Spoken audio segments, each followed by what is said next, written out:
कहानी कहते हैं। इंसान के जीवन में सबसे शक्तिशाली भाव डर है और ये कहानी बताती है कि कैसे राज्य, धर्म, समाज और पूंजीपति सब डर को अपने अपने तरीके से व्यापार में बदल लेते हैं। कहानी का केंद्र है शौर्यपुर, एक समृद्ध लेकिन भयग्रस्त नगर, और नायक है ईशान, जो फैक्ट्री में काम करने वाला साधारण इंसान था। पर एक दिन उसने इस शहर की उस अदृश्य मशीन को समझ लिया जो सबको चलाती थी, डर की मशीन। राज्य का डर। सुरक्षा के नाम पर सत्ता। शौर्यपुर में क्राइम कम था, मगर अपराध का प्रचार बहुत ज्यादा। हर मोहल्ले में बड़े बड़े बोर्ड, दुश्मन हर जगह है, सुरक्षित रहें, सरकार पर भरोसा रखें। हर सुबह समाचार चैनल कहते, हमारी सेना और पुलिस न होती तो शहर खत्म हो जाता। लोग रात 9 बजे के बाद घर से नहीं निकलते, जबकि साल में मुश्किल से एक दो घटनाएं होती थी। ईशान ने एक दिन पुलिस चीफ से पूछा, जब अपराध कम है तो डर इतना क्यों? पुलिस चीफ मुस्कुराया, सुरक्षा का व्यापार विश्वास नहीं, डर से चलता है। अगर लोग नहीं डरेंगे तो हमें भगवान जैसा सम्मान कौन देगा? ईशान पहली दीवार समझ गया। राज्य डर बेचता है और उसकी कीमत है आजादी। धर्म का डर। ईश्वर के नाम पर नियंत्रण। राज्य के बाद आता था धर्म। शौर्यपुर के सबसे बड़े मंदिर में रोज घोषणा होती, पाप बढ़ रहा है, भगवान नाराज हैं, दान दो, प्रार्थना करो, वरना विनाश निश्चित है।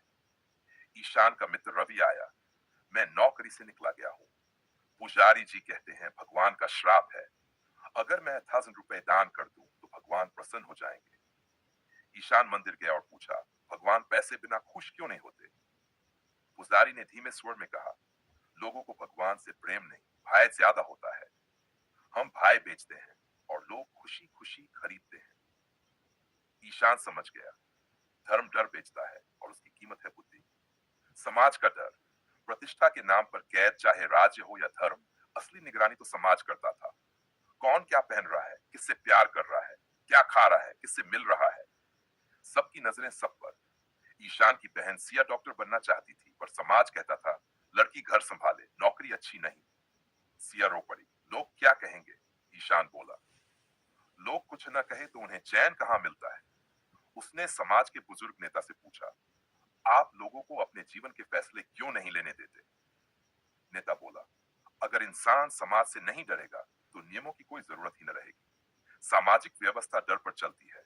ईशान समझ गया, समाज डर बेचता है और उसकी कीमत है स्वतंत्रता। आईवी। पूंजीपति का डर। कमी का भ्रम। शहर का सबसे धनी पूंजीपति था ध्रुव मल्होत्रा। उसकी कंपनियां फैक्ट्रियों, बैंकों और मीडिया तक फैली थी। उसके विज्ञापन रोज कहते, अगर आपके पास ये नहीं है तो आप पीछे रह जाएंगे। नया फोन, नई कार, नया घर, नए कपड़े। लोग दिन रात उन्हीं के पीछे भागते थे। ईशान की फैक्ट्री में सब ओवरटाइम करते थे ताकि और खरीद सके। एक दिन ईशान ने ध्रुव से सवाल किया, हमेशा कमी का एहसास क्यों पैदा करते हो? ध्रुव हंसा, जरूरत खत्म होती है पर डर कभी खत्म नहीं होता। गरीबी का सबसे बड़ा रूप यह है कि मनुष्य को लगता रहे कि उसके पास कम है। इसी डर से व्यापार चलता है। ईशान समझ गया, पूंजीपति डर बेचता है और कीमत है जीवन भर की दौड़। भय का साम्राज्य और विद्रोह। ईशान अब सभी परतें देख चुका था। शक्ति, डर क्या बेचती है, बदले में क्या लेती है? राज्य, सुरक्षा का डर, आजादी, धर्म, पाप और परलोक का डर, बुद्धि, समाज, बदनामी और अस्वीकार का डर, स्वतंत्रता, पूंजीपति, कमी और असफलता का डर, और जनता सब डर को सच मानकर जी रही थी। एक दिन ईशान ने शहर के केंद्र में भाषण दिया, डरो मत, डर हटते ही तुम्हारी शक्ति वापस आ जाएगी। तुम्हारी आजादी, तुम्हारी बुद्धि, तुम्हारी इच्छाएं और तुम्हारा जीवन सब तुम्हें लौट आएगा। लोग सुनने लगे। राज्य, धमास और पूंजीपति सभी विचलित हो गए। सबने मिलकर ईशान पर आरोप लगा दिया, यह विद्रोही है, अविश्वासी है, समाज व्यवस्था विरोधी है। ईशान को गिरफ्तार किया गया। डर का अंत। और शुरुआत भी जेल के बाहर जमा हुई। उनके भीतर पहली बार डर से ज्यादा जिज्ञासा थी। किसी बुजुर्ग ने कहा, अगर ईशान गलत होता तो इन्हें इतना डर क्यों लगता? धीरे धीरे सत्ता के तंत्र में दरार पड़ने लगी। लोग प्रश्न पूछने लगे, कम डरने लगे। जेल का दरवाजा खोल दिया गया और ईशान को आजाद कर दिया गया। ईशान शहर की ओर नहीं गया, पहाड़ की तरफ चल पड़ा, क्योंकि उसने समझ लिया था, डर टूटने के बाद लोग ईश्वर नहीं खोजते, नेता नहीं खोजते, गुरु नहीं खोजते, वे खुद को खोजते हैं। उसके विदाई के शब्द शहर के इतिहास में दर्ज हो गए।